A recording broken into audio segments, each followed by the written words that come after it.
bersukacitalah, bukan karena setan-setan itu takluk kepadamu.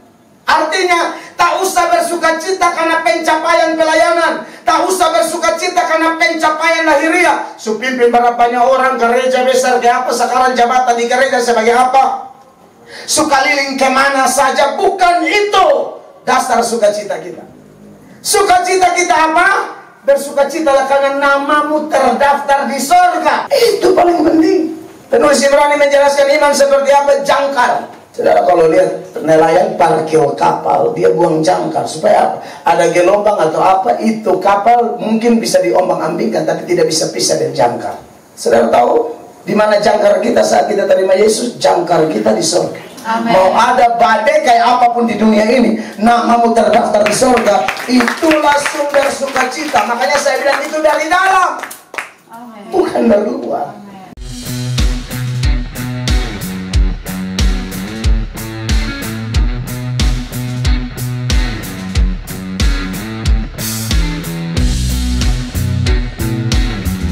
Shalom. Satu sukacita besar bisa ada dalam pertemuan yang indah bersama semua saudara-saudara seiman yang hadir saat ini. Saya sangat bersukacita. Saya dihubungi oleh hambanya Ibu Pendeta Esi untuk menyampaikan firman saat ini dalam acara pembukaan pelayanan Pos PI Deborah. Dan saya sangat bersukacita. Saya tidak ada alasan apa-apa, sekalipun saya harus pergi mendoakan jemaat yang sakit tadi. Jam 5 saya sudah lewat, tetapi masih dalam rangka persiapan, begitu ya. Dan puji Tuhan, saya senang. Saya bilang sama WL, kalau sudah oke, kasih tahu, karena kami ada 2 orang sakit di sekitar Webufus ini. Dan akhirnya puji Tuhan kami bisa ada di sini. Ini sukacita yang besar. Jadi ini acara pembukaan pelayanan ya, bukan Natal ya. Lihat ya, ada petasan. Bukan ya. Saya pikir kita main petasan tadi, padahal bukan. Baik, saudara-saudara, karena ini acara pembukaan pelayanan, maka alangkah indahnya kalau kita menyoroti teks-teks seputaran pelayanan atau seputaran ibadah. Karena tahun ini Pos PI Deborah setelah ibadah ini akan memulai seluruh peribadatan dan agenda-agenda pelayanan yang sudah diprogramkan oleh Pos PI Deborah. Maka dari itu saya mengajak kita memperhatikan satu ayat saja di dalam Mazmur 122 ayat 1, saudara-saudara ya. Mazmur 122 ayatnya yang pertama. Mari kita baca ayat ini bersama-sama dalam hitungan ketiga. 1, 2, dan 3. Aku bersukacita ketika dikatakan orang kepadaku, mari kita pergi ke rumah Tuhan. Sekali lagi Bapak Ibu, 1, 2, 3. Aku bersukacita ketika dikatakan orang kepadaku, mari kita pergi ke rumah Tuhan. Ya, jadi ini satu ayat yang begitu baik untuk mendorong kita, memberikan kita gairah untuk beribadah dan melayani. Dari begitu banyak ayat-ayat senada sepanjang Alkitab kita, ya, dari Kejadian sampai Wahyu.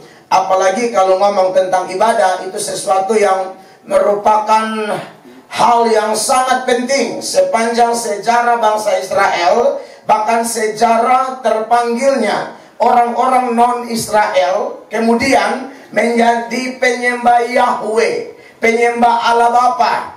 Dan puji Tuhan, konteks Kristen sekarang jauh lebih bersyukur karena kita bukan hanya berteriak Allah, Allah, Allah, Yahweh, Yahweh, Yahweh, tetapi kita punya akses yang pasti, jalan yang pasti. Hanya ada satu-satunya jalan menuju Yahweh. Hanya ada satu-satunya jalan menuju Bapa, yang merupakan sentral dari ibadah. Semua ciptaan, sentral dari ibadah, semua umatnya, teristimewa umat ketebusannya, yaitu saya dan saudara. Mengapa saya mengatakan kita gereja istimewa? Sebab tahukah Bapak Ibu bahwa Israel yang sekarang itu penduduknya kurang lebih 9 jutaan, mungkin sudah mau 10 juta ya. Dan dari 9 menuju 10 juta penduduk Israel yang sekarang itu orang lahir baru, orang Kristen sejati. Di Israel itu hanya mungkin 2-5% saja, sedikit sekali ya. 10.000 ya, bisa sampai 15.000 orang Kristen di Israel. Tadi dalam perjalanan entah dari mana, saya lupa, istri saya bertanya tentang Perdana Menteri Israel Benjamin Netanyahu. Dia sedang menyampaikan satu pesan penting bagi semua orang non-Israel. Bilang, boleh Anda sembah Allah kami, boleh Anda pakai ajaran nabi-nabi kami, tapi jangan dicampur adukan. Kami tidak melarang bangsa manapun menyembah Allah kami. Kami tidak melarang bangsa manapun mempercayai ajaran nabi-nabi kami, mengikuti ajaran kitab suci kami. Tapi jangan mencampur adukan ajaran-ajaran kami dengan pandangan-pandangan kalian. Dan salah satu arah dari komentar itu ternyata mereka mau bangun lagi bait Allah.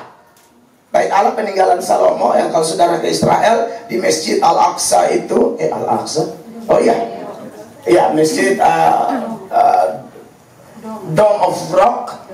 Ya, itu di sana saudara-saudara, di bawah itu bekas bait Allah Israel, ya. Bait Allah Salomo yang juga direnovasi di zaman Herodes dan seterusnya, ya. Nah, itu kalau terjadi pasti perang tak terhindarkan, ya. Karena politik dunia ini sangat ditentukan oleh pergerakan Israel juga dan seterusnya. Tetapi kita orang Kristen tidak ada urusan dengan itu.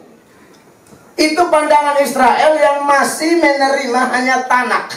Tanak itu perjanjian lama yang kita pakai itu. Mereka tidak terima dari Matius sampai Wahyu. Jadi kenapa yang mayoritas Israel sekarang belum jadi Kristen? Mereka tidak percaya itu. Yesus saja mereka tidak percaya sebagai Mesias. Makanya kalau saudara pergi ke di depan gereja segala bangsa itu, namanya gereja yang ada di kompleks Taman Getsemani. Di depan Taman Getsemani itu ada pintu gerbang timur. Itu pintu masih tertutup karena mereka masih tunggu Mesias. Mesias sudah datang dan mereka tolak. Mereka anggap Yesus kemarin itu bukan Mesias, padahal dialah Mesias. Dialah penguasa dunia akhirat. Dia benar-benar firman Allah yang adalah Allah sendiri, yang menjelma menjadi manusia. Amen. Tapi Israel masih tolak, terserahlah, ya. Jadi kita yang orang Kristen sebenarnya harus bersyukur. Bersyukur di sini tentu bukan sombong rohani, ya. Seolah-olah kita terlalu pantas. Kita semua ini tidak pantas. Tapi Allah berinisiatif memilih orang-orang tidak pantas seperti Anda dan saya ini, lalu dipantaskan, lalu dilayakkan, diselamatkan, bahkan Dia mau lagi pakai kita. Bahkan per hari ini masih ada lagi Anda mendengar khotbah yang ajakannya adalah ayo beribadah dan seterusnya, ya. Nah, menarik saudara-saudara kalau kita belajar tentang Mazmur 121 ini, ya. Ini adalah Mazmur yang masuk dalam kumpulan nyanyian ziarah. Kalau saudara bedah kitab Mazmur itu, nyanyian ziarah itu mulai dari Mazmur 122 sampai 120 sampai 134. Jadi kalau saudara baca dalam teks bahasa Indonesia selalu bilang nyanyian ziarah, nyanyian ziarah, nyanyian ziarah, ya. Dalam bahasa Ibrani-nya dikenal dengan Shir Hama'alot. Shir Hama'alot itu adalah arti aslinya artinya nyanyian pendakian, nyanyian ziarah. Kenapa nyanyian pendakian? Yerusalem itu terletaknya di atas gunung. Di situ kota Daud, di situ ada bait Allah, di situ adalah pusat ibadah. Bahkan kalau mereka ada di luar Yerusalem, doanya kiblatnya harus ke Yerusalem. Maka kalau bicara tentang nyanyian ziarah, nyanyian pendakian atau Shir Hama'alot, itu artinya ajakan untuk mendaki ke kota suci dengan tujuan bertemu Tuhan, dengan tujuan ibadah. Jadi ziarahnya mereka itu beda sama ziarah modern hari ini. Baik Kristen atau non-Kristen yang sudah ziarah ke kuburan, ya, beda itu konsepnya. Jadi jangan baca ziarah langsung kita pergi ke kuburan lalu omong-omong dari orang mati. Jelas itu tidak benar, ya. Kita semua yang punya kerabat sudah meninggal, saya pun dua-dua suruh habis kuburan di muka rumah. Dan saya tidak pernah kopi 3 gelas. Lalu kan mama dan papa kan suka minum kopi nih. Itu yang terjadi nih hari-hari ini. Banyak orang sudah mengaku Kristen masih omong di kuburan. Itu ziarah yang tidak dianjurkan. Bahkan ziarah-ziarah modern ini kontras sama Syir Hamalot ini, atau ziarah pendakian ketemu Tuhan, beda. Ini perlu dipertegas ini. Jangan ada kata ziarah langsung menerapkan tanpa memikirkan atau mempelajari latar belakang. Gitu. Ya, itu pentingnya belajar Alkitab sungguh-sungguh, ya, tahu konteks, tahu teks, tahu latar belakang, bukan asal berbunyi. Sehingga penerapan praktisnya pun satu arah dengan latar belakang teks, begitu. Nah, saudara, menarik. Jadi sekali lagi ya, buat kita-kita yang masih kebiasaan omong-omong di kuburan dan berhenti sudah. Sebenarnya tidak ada larangan eksplisit. Diperintahkan sih tidak, dilarang pun tidak. Artinya boleh tidak kita ke kuburan? Boleh.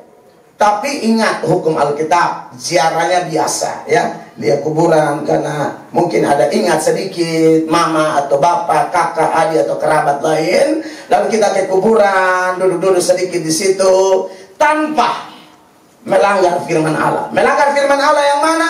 Jangan omong-omong deh orang mati. Kadang-kadang orang sudah ngaku pendeta cuma masih omong deh orang mati. Bini mati, mandi di kamar mandi, dia bilang, wih mandi itu rampe.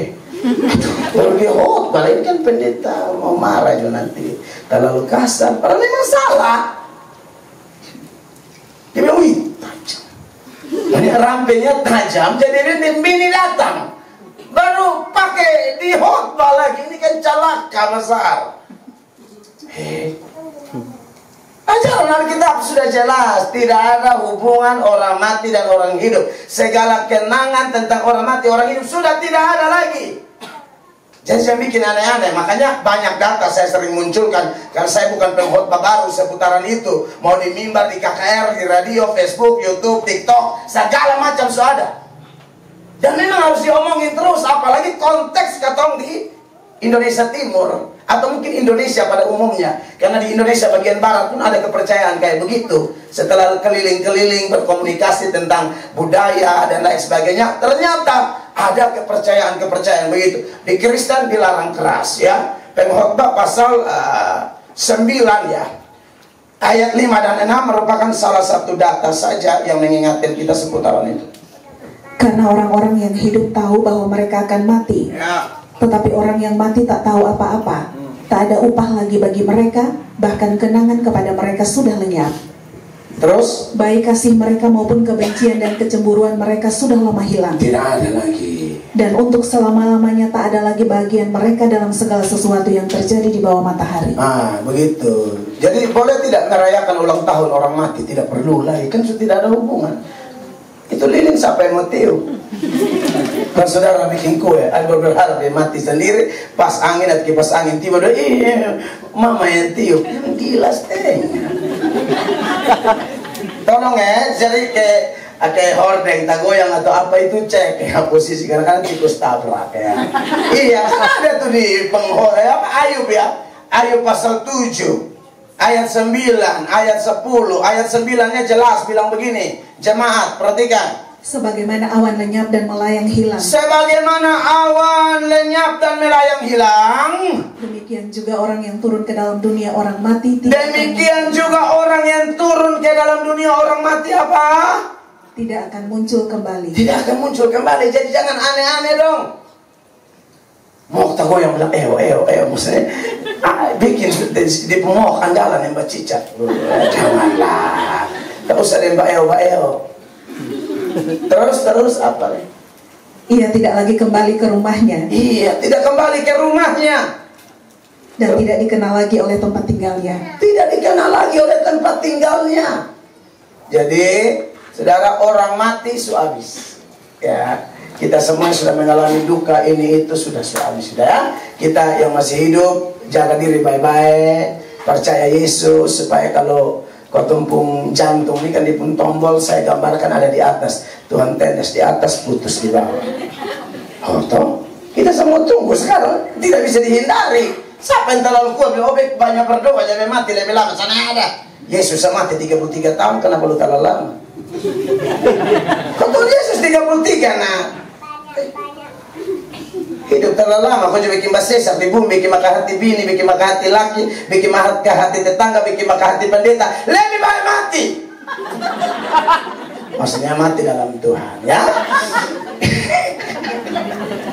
Nah, jadi Bapak Ibu terkasih, ini menarik saudara-saudara untuk kita soroti seputaran Shir Hama Alot, khusus dalam Mazmur 122 ayat 1. Nah, saudara diberkati oleh Tuhan Yesus Kristus. Menarik kalau kita bicara tentang latar belakang juga dari nyanyian ziarah tadi, yang dari Mazmur 120 sampai 134 itu biasanya berkaitan dengan 3 acara besar di kalangan Israel. Yang pertama namanya Pesak. Pesak itu yang kita kenal dengan Paskah. Ya, lalu itu Paskahnya orang Yahudi ya, bukan Paskah Kristen ya, karena Yahudi mayoritas tidak percaya Yesus ya. Ya, Paskahnya Yahudi itu peringatan Israel keluar dari Mesir. Ada 10 tulah, tulah ke-10-nya Tuhan suruh potong domba di pundara Lapsa di nama pintu-pintu orang Israel. Nanti kalau itu malaikat maut lewat, dia lihat darah, dia melewati. Nah, melewati itu Pesak atau Paskah. Makanya kalau harus S1 di S2 disebut Paskah Sarjana. Jadi itu lewat begitu. Nah, itu hari raya yang pertama. Tapi di Kristen kita mempercayai bahwa itu tulah ke-10, itu domba Paskah itu adalah gambaran dari Kristus sendiri. Makanya Anda dan saya sudah percaya Yesus, darah Yesus menyucikan kita. Jadi maut lihat kita lewat. Beri tepuk tangan dulu. Itu rahasia besar dalam Kristen. Amen. Jadi darah Yesus itu yang tercurah dan menghapus dosa kita, maut lihat lewat, tidak akan sentuh kita. Makanya kenapa Paulus bilang kepada orang percaya tidak perlu takut yang namanya maut. Tidak ada penghukuman bagi orang percaya. Amen.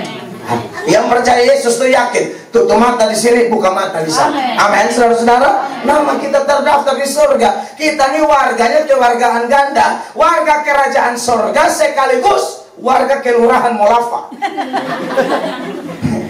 Bagian di Molafa ya. Tapi intinya Indonesia ya, saudara-saudara yang diberkati oleh Tuhan Yesus. Lalu hari raya yang kedua disebut dengan hari raya Shavuot. Shavuot itu adalah hari raya 7 minggu ya. Itu memperingati hari raya 7 minggu, itu hari memperingati pemberian Taurat yang Tuhan kasih kepada bangsa Israel. Lalu ada hari raya namanya hari raya Sukkot. Hari raya Sukkot adalah hari raya Pondok Daun. Itu memperingati pemeliharaan Tuhan di padang gurun. Kalau tidak salah ya, 2 hari raya belakang itu, kalau mungkin bulan-bulan September itu di Israel paling ramai itu karena Pondok Daun dan lain sebagainya ya. Tapi lagi-lagi itu hanya sekedar informasi bahwa ada sejumlah perayaan. Artinya Tuhan tidak anti terhadap sebuah peringatan ya, tidak anti. Buktinya untuk memperingatkan bahwa dia tidak akan menghukum dunia dengan air bah, dia pakai apa? Pelangi. Jadi Tuhan tidak anti dengan sebuah peringatan, tetapi dalam konteks Kristen, peringatan apapun itu menjadi pintu gerbang penginjilan. Termasuk Natal, apa segala macam. Itu momen di mana kita bicara tentang Kristus, momen di mana kita suarakan suara kebenaran. Bukan hanya acara makan-makan, kumpul-kumpul, kau cium, aku emang ulama, bukan itu. Lebih lama, lebih baik. Nah, jadi saudara-saudara yang diberkati oleh Tuhan Yesus Kristus. Nah, kita akan melihat ayat ini bagian per bagian, saudara-saudara ya. Lengkapnya adalah sekali lagi, aku bersuka cita ketika dikatakan orang kepadaku, mari kita pergi ke rumah Tuhan. Kita mulai dengan aku bersuka cita ya. Itu dia punya bahasa Ibrani samatsti.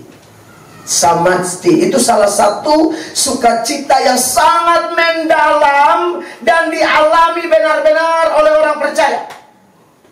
Bapak Ibu, bahasa Inggrisnya bilang joy, bahasa Yunani bilang kara. Itu satu sukacita yang tidak bisa dibuat-buat. Beda ya, happy dan joy. Happy itu gembira, senang. Biasa orang happy itu tergantung alasan luar. Laki pulang, bawa gaji, itu make up, lipstick, mati pun. Gak usah terlalu cepat, gigi ampak karena mau sambut gaji. Ini happy nih. Itu tanggal 1 ya. Masa tanggal 10 baru kita lihat ini. Masih adakah apa? Happy itu atau tidak? Pertengahan bulan beta yakin. Oh, ibu pesan paket, tidak pakai perasaan ya. Bapak pun jumur tuh olimpiade semua, tapi ibu pun paket. Pokoknya jangan dengar ada motor gas, cari siapa ya? Paket, pak, ini paket apa? Ini bilang Sindun. Haleluya. Datang mereka bab ini style musik lu akan lari. Nah, Bapak Ibu, jadi begini. Beda apa, saudara-saudara? Yang tadi bersuka cita ya, samaci atau kara atau joy dengan happy beda. Jauh. Ya, saudara happy karena apa? Karena kulit luar. Kasih status, ya kan? Foto di balik pohon pinang atau apalah, merunggal lah, ya kan? Posting. Miss Universe 2025 Kecamatan Murangka. Wow. Itu memang dahsyat. Boleh edit sedikit boleh ya. Jangan asli supaya jangan hujat.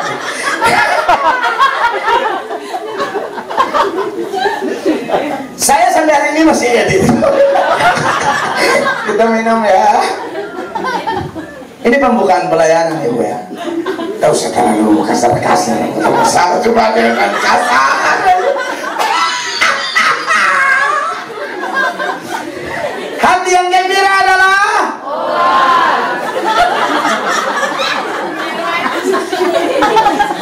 semangat yang patah mengeringkan tulang. Mau tulang kering ini atau pilih, minta dijawab sekarang. Kita hafal ayat-ayat yang mengeringkan tulang. Jadi begini, Bapak Ibu terkasih, kulit luar, ya kan?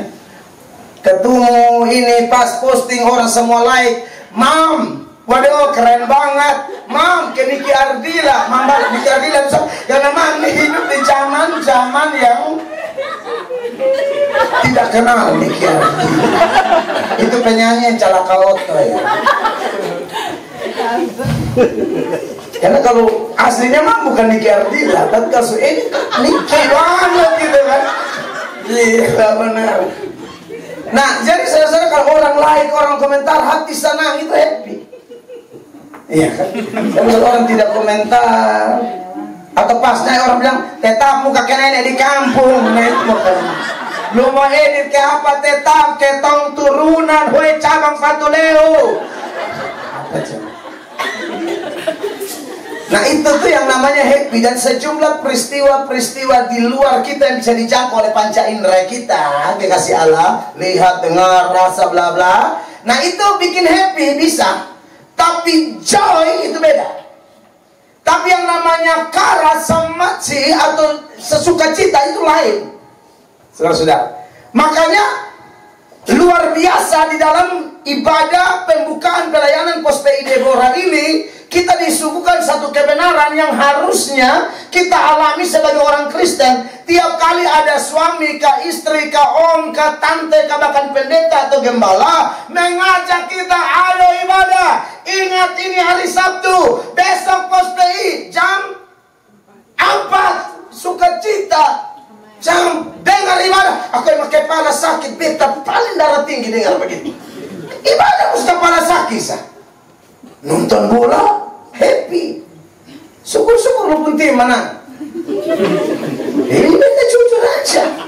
Kita ngomong mesti apa adanya. 2025 bertobat. Yang suka alasan macam-macam tuh. di pos PI Deborah. Saya sebagai hamba Tuhan, saya tidak mau dengar lagi Anda alasan kepala sakit, kepala sakit, kepala sakit. Tuh yang semua mereka mati, saya ibadah waktu masih menyembah kok. Kepala ketikam alasan banyak, itu setan pegang tuh. Anak Tuhan yang benar bersuka cita ketika diajak ke rumah Allah. Tidak ada kok beratnya apa. Amin. Dikasih Tuhan. Jadi siapapun saya dan saudara, ketika orang ajak kita bahwa datang ibadah itu luar biasa. Dan ingat saudara, konteks ajakan di sini ketemu Tuhan. Ya. Dan biasa dalam ritual-ritual Yudaisme, kalau mereka ibadah, ritualnya agama Yahudi, itu kan selalu ada korban. Ada persembahan domba, kambing, lembu, pokoknya tubuh binatang lah. Konteks perjanjian baru lebih dahsyat. Allah tidak minta tubuh lembu, Allah tidak minta tubuh kambing, Allah tidak minta tubuh domba, Allah minta tubuhmu dan tubuhku. Makanya ada ayat, persembahkanlah tubuhmu sebagai persembahan yang apa? Yang hidup, yang kudus dan yang berkenan kepada Allah. Roma 12 ayat 1. Jadi konsep ibadahnya Kristen itu memang benar-benar bikin sukacita. Kenapa? Karena waktu kita bawa tubuh kita ke mezbah Allah, ke rumah Allah, ke hadirat Allah, ke ruang lingkup pertemuan kudus, di mana Alkitab menjanjikan 2-3 orang berkumpul dan sepakat, siapa ada di situ? Yesus. Amin. Oh, Yesus ada di situ. Amin. Ini kan sukacita kita terbesar. Amin. Bukan ketemu gembala sidang, bukan mendengar khotbah keras. Apa dia punya MTHK bukan, FTHK bukan, doktor teologi bukan itu. Yang utama bukan itu. Yang utama adalah 2-3 orang berkumpul, Tuhan hadir. Amin. Saya tidak setuju kalau orang juga pikir gereja pilih-pilih pendeta. Saya tidak setuju. Dan Anda harus bertobat. Pilih-pilih pendeta. Ini hanya style saya aja. Saya kemarin di mana tuh? Beta senang sekali kalau sama teman-teman. Kemarin di Bapak Miki, orang tua kami meninggal di Epura. Itu Cafik. Oh, dia enak banget. Calon vikaris Gamit. Dia adik luar biasa. Adik belajar tambah banyak berdoa. Enak segar gitu. Kalau beta ini hanya gaya saja. Saudara juga yang bersekolah teologi, tak usah paksa baterai. Ini sudah pun gaya. Tiru sama mati sama cocok. Mau bikin lucu ke beta sama bisa. Lucu sama talenta garing. Ya, jadi kalau son bisa jangan bikin lucu. Beta son termasuk bikin lucu. Masa sudah lama ketawa. Salah. Jangan salah saya. Orang marah juga ketawa. Jadi kenapa ada sukacita? Sebelum kita ketemu Tuhan dalam perjanjian lama saja, sebelum Yesus datang menjelma menggenapi nubuatan-nubuatan tentang dia, dan puncaknya adalah Golgota. Itu sebelum itu saja Tuhan berjanji dalam Yesaya pasal 56 ayatnya yang ke-7, kalau saudara baca di situ, di mana Tuhan berjanji bahwa dia akan membawa umatnya ke rumah doa dengan sukacita ketika mereka melakukan nyanyian ziarah, ya. Pendakian itu di sana Tuhan jaminkan, Tuhan kasih kesukaan besar. Perhatikan ini ayat. Mereka akan kubawa ke gunungku yang kudus. Mereka akan kubawa ke gunungku yang kudus. Itulah gunung Sion. Di sana Yerusalem, di sana ada bait Allah. Terus. Dan akan kuberi kesukaan di rumah doaku. Haleluya. Terus. Aku akan berkenan kepada korban-korban bakaran. Amin. Dan korban-korban sembelihan mereka yang dipersembahkan di atas mezbahku. Haleluya. Sebab rumahku akan disebut rumah doa bagi bangsa-bangsa. Sudah lihat itu? Datang di hadirat Tuhan tuh. Jadi seperti ibu gembala atau saya atau semua kita yang biasa doa lalu ngomong, Tuhan, tempat ternyaman di bawah kolong langit ini adalah hadirat Tuhan. Itu benar. Amen. Bukan di muka TV baru lu tenang. Jangan. Dulu kalau zaman Miktison masih bertinju, gereja kosong, pendeta loh, malamar mau cari hal. Ini mix semua main. Miktison. Tinju, bisa orang bikin terganggu di ibadah. Idola sama Miktison pindah agama. Pendeta Hopo sudah lisa mau mati mampus di gereja. Pendeta dulu saya mati miti manoleh pura kita tahu. Karena waktu miti bisa gereja juga begitu kan dulu. Ya kita semua setan dulu. Sekarang ini baru kenal Pak David ajak ini. Ada sukacita yang besar, amin. Apatah lagi konteks perjanjian baru sekarang. Apa alasan sukacita kita yang paling besar? Saudara, ketika kita datang pada Yesus, Yesus terima kita apa adanya, amin. Anda dan saya yang terima Yesus, sebenarnya bukan kita yang terima dia dahulu, dia yang terima kita dahulu. Apa yang menyebabkan kita menerima Yesus? Karena Yesus menerima kita dahulu. Alkitab kan jelas dalam Matius pasal 11 ayat 27 itu, Yesus bilang tidak ada seorang pun mengenal Bapa selain anak dan sebaliknya, dan orang yang kepadanya anak itu berkenan menyatakannya. Artinya Tuhan Yesus berkenan memilih kita. Kristen itu jelas, bukan aku yang memilih Tuhan, tapi Tuhan yang memilih aku. Amin, kekasih Allah. Amen. Bukan kita yang pilih Yesus, Yesus yang pilih kita. Bukan Abraham yang pilih Bapa, Bapa yang pilih Abraham. Bukan Musa yang pilih Tuhan, Tuhan yang pilih Musa. Bukan Daud yang pilih Tuhan, Tuhan yang pilih Daud. Amen. Bukan Petrus, Yohanes, Yakobus yang pilih Yesus, Yesus yang pilih mereka. Amin. Bukan Paulus yang pilih Yesus, Yesus yang pilih Paulus. Maka dari itu Bapak Ibu terkasih, sampai hari ini kita percaya bukan kita yang pilih Tuhan, Tuhan yang pilih kita. Dari sementara jalan habis doa kita mau menuju sini, istri saya ngomong, enak ya sayangnya habis doakan orang langsung pergi ibadah. Pokoknya aduh puji Tuhan, sayang juga mengenal Tuhan, beta juga mengenal Tuhan. Aduh amin mama. Itu sukacita terbesar. Itu sukacita terbesar. Bukan masalah kalau ada apa, punya apa atau bagaimana, bukan. Lagi-lagi itu happy loh. Itu penyebab happy. Joy bukan itu. Joy ini kan ketemu percaya Yesus, terima Yesus sebagai Tuhan dan Juru Selamat. Roh Kudus dimeteraikan dalam diri kita. Baru terima Yesus saja sukacitanya sudah ada. Makanya kalau Anda perhatikan firman Allah, kalau saya tidak salah ingat ya, di dalam Lukas pasal 10 ayat 20 bilang apa ya? Kak Nita ya, apakah itu jangan bersuka cita karena roh-roh itu jatuh gitu. Ini saya kasih tahu latar belakangnya sebelum dibaca ya. Ini 70 murid pulang pelayanan, setan-setan tumbang. Lalu mereka bilang datang lapor Tuhan Yesus, guru kami lihat setan-setan jatuh. Yesus bilang ya saya lihat. Tapi bersuka citalah bukan karena setan-setan itu takluk kepadamu. Artinya, tak usah bersuka cita karena pencapaian pelayanan. Tak usah bersuka cita karena pencapaian lahiriah. Supimpin berapanya orang gereja besar kayak apa, sekarang jabatan di gereja sebagai apa, suka liling kemana saja. Bukan itu dasar sukacita kita. Sukacita kita apa? Bersukacitalah karena namamu terdaftar di sorga. Baca itu ayat, perhatikan Bapak Ibu terkasih. Namun demikian janganlah bersukacita karena roh-roh itu takluk kepadamu. Yes. Tetapi bersukacitalah karena namamu ada terdaftar di sorga. Iya. Wow. Nah, bersukacita karena apa?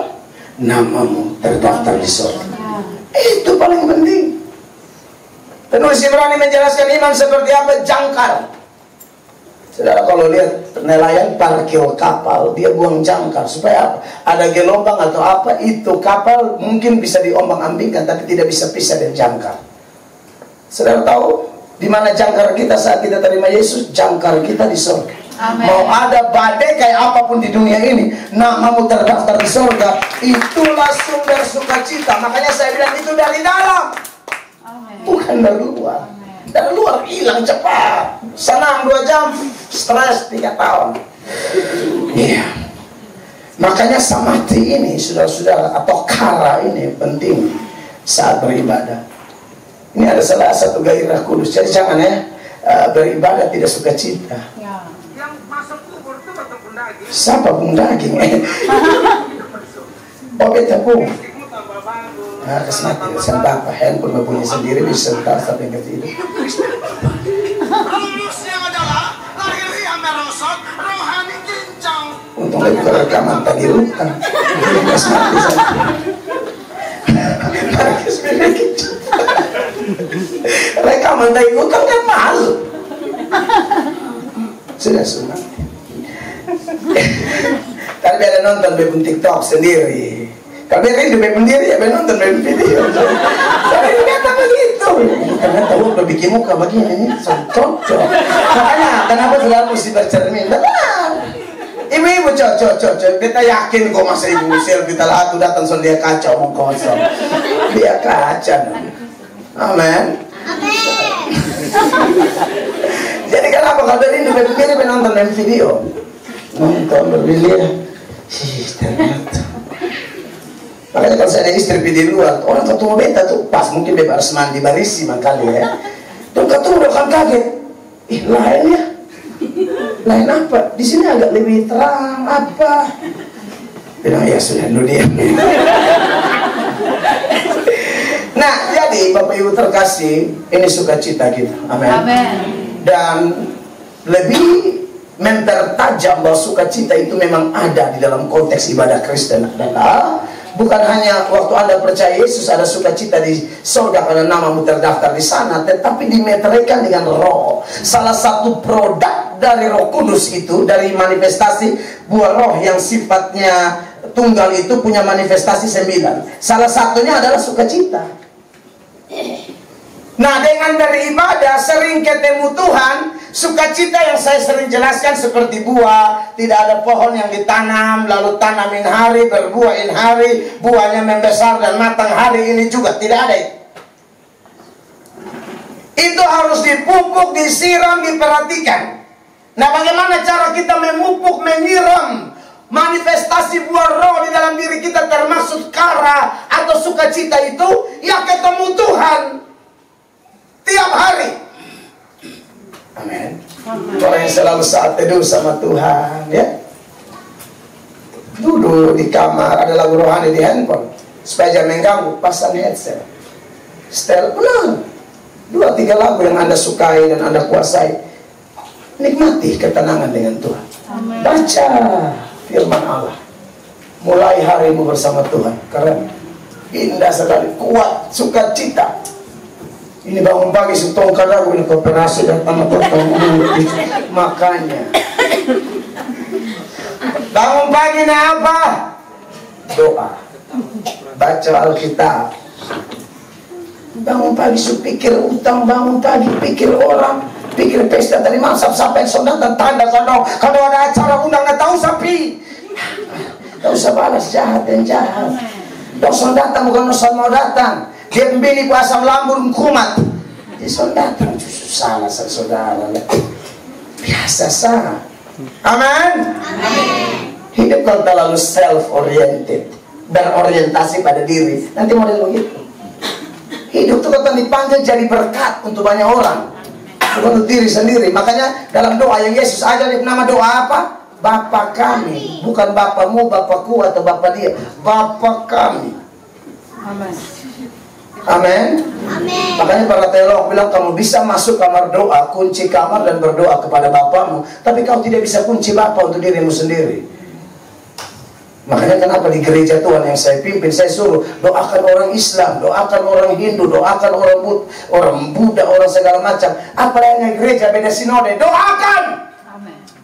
Sebab di dunia ini kau boleh berorganisasi demi keteraturan. Di sorga tidak kenal sinode. Di surga katanya ada orang percaya. Amin. Kasih Tuhan. Amin. Kalau di sini harus terang lu di mana supaya kalau meninggal ada yang urus, nikah ada yang urus, itu jelas. Tapi kalau ada satu gereja yang hanya gereja yang masuk surga, itu sombong rohani dan sesat parah. Tidak ada itu ajaran begitu. Padahal ada yang begitu di media fafak sendiri. Sapa saya tahu sendiri, lu pendeta bodoh, ajar bodoh-bodoh, sombong rohani, mengeksklusifkan diri dan kelompok. Tidak boleh. Mau eksklusif ajaran, jangan eksklusif diri. Makanya itu lagu-lagu yang kami nyanyikan tanpa beban. Ku tak pandang dari gereja mana. Itu kami nyanyikan karena memang kami tidak pandang dari gereja mana, asal kau berdiri atas firman-Nya. Aku berdiri atas firman-Nya, kata mbak saudara. Amin. Bapak Ibu terkasih. Amen. Maka dari itu sebagai hamba Tuhan Yesus Kristus, saya mengajak kita semua ya, tahun ini Pos PI Deborah Jala Sentral Bali, ibadah masih di sana. Ini lebih gagal Itu kaget, Ahmed mau lihat bintang, saya bisa lihat.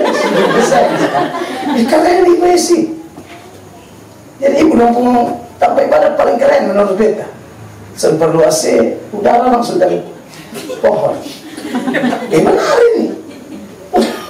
Pak Malafo, mana Bapak? Makasih ya Bapak ya. Terima kasih, keren Bapak, ini keren. Lebih luas, parkir juga aman. Ya tolong dulu satu memotivasi yang lain. Karena frasa berikut dari teks ini dikatakan, aku bersuka cita, gara-gara apa? Ketika dikatakan orang kepadaku. Berarti ada yang ajak. Amin. Berarti ada yang ajak. Jadi ternyata, kalau ada suami kasih ingat istri, istri kasih ingat suami, itulah suami istri yang kalau kita kaitkan dengan teks ini, orang-orang yang dimaksud oleh firman ini. Lebih baik ajak orang ke rumah Tuhan. Amin. Amin. Salah tidak ajak orang di kampung, di Poli sana, tidak salah. Tapi jangan sampai ajakan itu lebih diikuti daripada ajakan ibadah.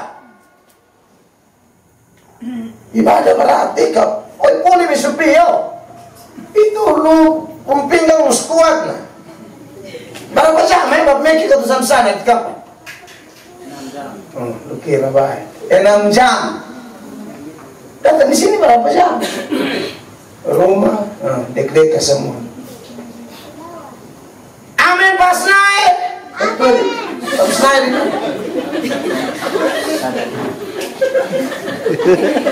Begitu. Dek kasih itu satu.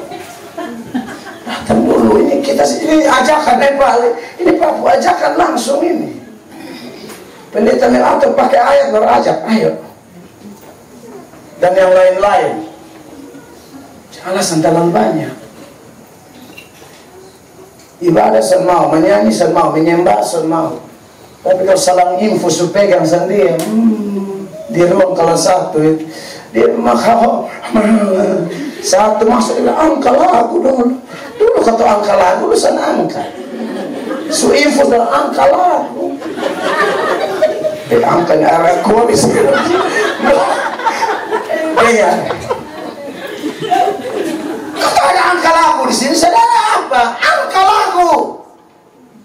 Ini program semua sudah ada di dalam. Ilmu musik apa yang sudah ada di ini tiba? Canggih bos. Iya, betul harusnya disyukuri, dimanfaatkan, dinikmati. Hadirat Allah tuh indah.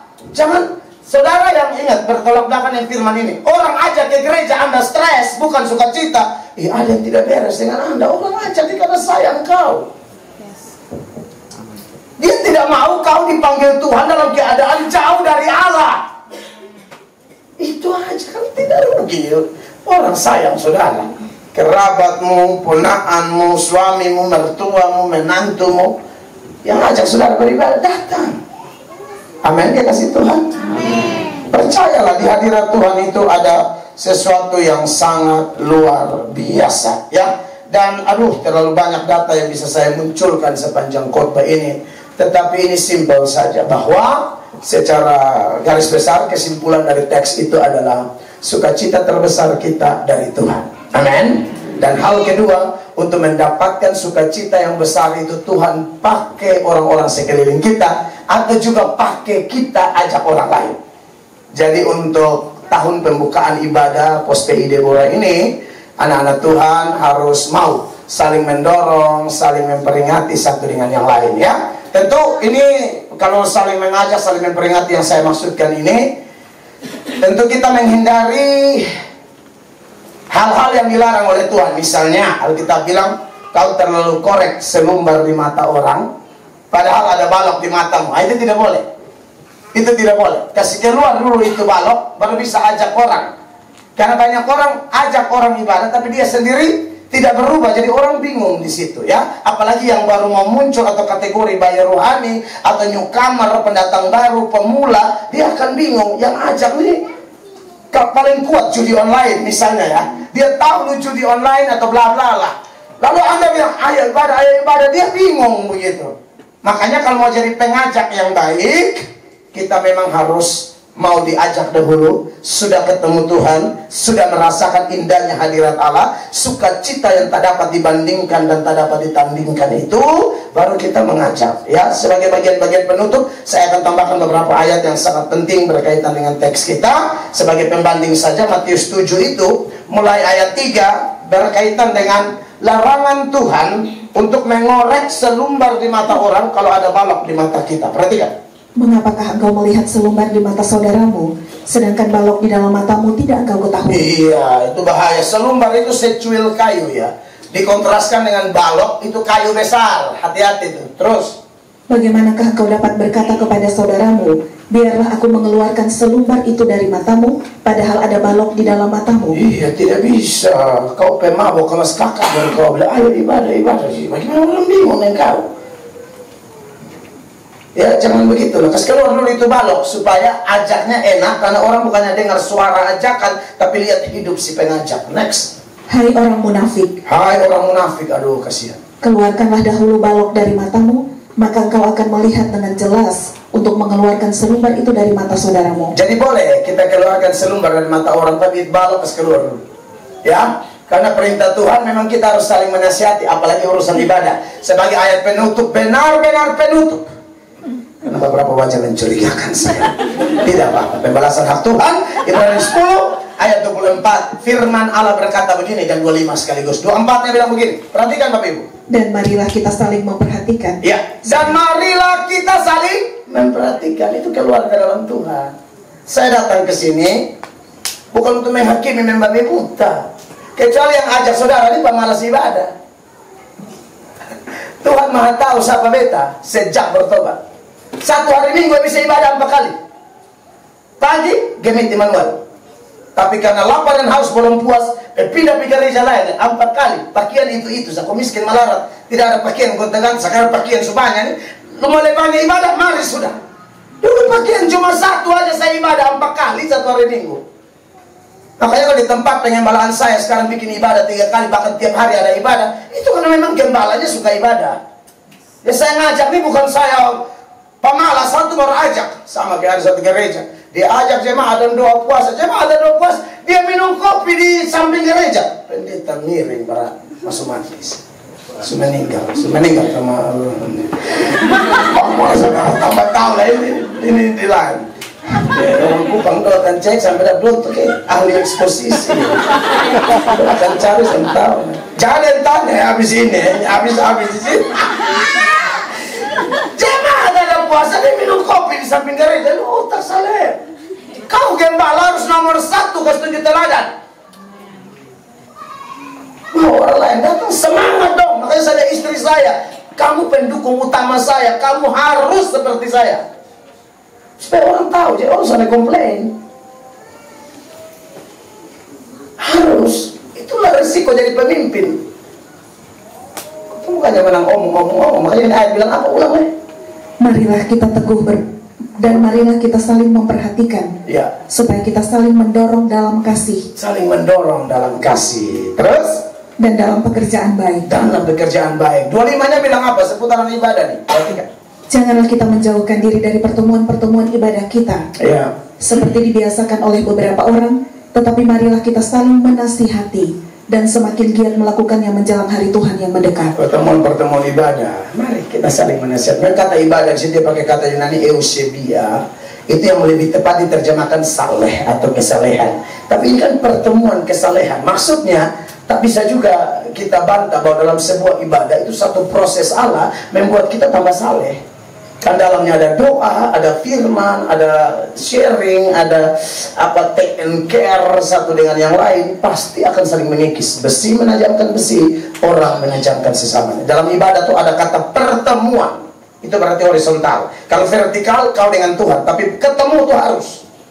Jadi jangan terpengaruh lagi dengan seolah-olah masih COVID, komen online terus. Lu ketemu kabel dan TV. Ketemu orang. Ibadah harus ada pertemuan, ya. Saya pikir hanya itu yang bisa saya sampaikan seputaran Mazmur 122 ayat 1 dan semua data pembanding. Kiranya Tuhan memakai kita tahun ini untuk saling mendorong satu dengan yang lain. Tuhan dimuliakan. Beri tepuk tangan yang meriah bagi Tuhan.